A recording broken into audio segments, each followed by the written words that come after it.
Here at the United Nations in Geneva during the 43rd Human Rights Council sessions, only a few weeks before the pandemic struck, the Holy See expressed astonishment about the UN report on freedom of religion or belief. The Holy See notes with great concern that report presented at the very last moment by the Special Rapporteur.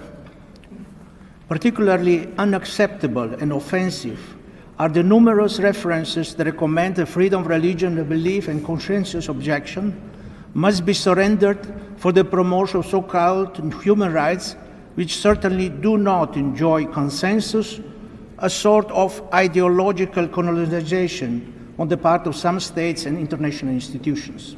Freedom of religion is under attack like never before.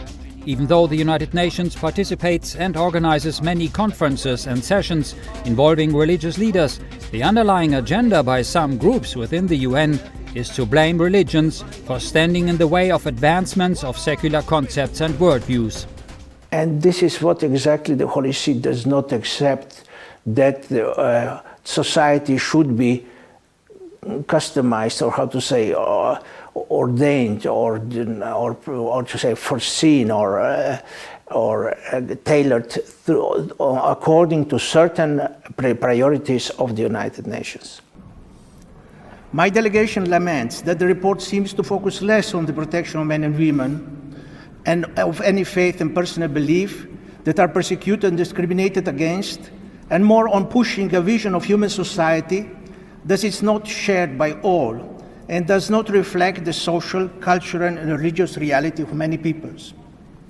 Ironically, in the year of landmark Declaration of Human Fraternity, the world peace and living together, the Special Rapporteur makes no reference to the effort made by religious leaders to bring an end to wars. The Archbishop may have sounded stronger than he did in other statements in the past, but it was only a proper response to the many accusations by the UN Special Rapporteur and his attacks on freedom of religion or belief. What we see certainly is that there is no sensibility for somebody having another opinion. And this is a little bit, so you see that the liberal part of the world is less tolerant to have a different opinion. So in the past we have differently, no? So you are aggressively attacked if you have different opinion from the mainstream. And certainly, religious organizations, we are not tailoring our points of view according to, opinion of, we have a different system. This is a different sort of value. Values are based on anthropological, philosophical, religious, theological. And also, it is not only the Catholic Church, also other environments have difficulties to present or to resist the pressure that is certainly on. But we certainly request that we need also freedom to present our point of view, which is different from the, dominating culture that is in the United Nations. It is rather unfortunate, Madam President, yes, increasingly less surprising, given its frequency, that UN report, which should defend the fundamental universal human rights of freedom and religion and belief, as well as the right to conscientious objection, is now attacking the very reality it is called to defend.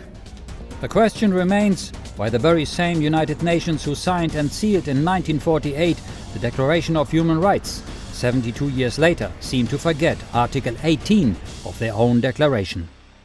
Article 18. Everyone has the right to freedom of thought, conscience, and religion, and in public or private, to manifest his religion or belief in teaching, practice, worship, and observance.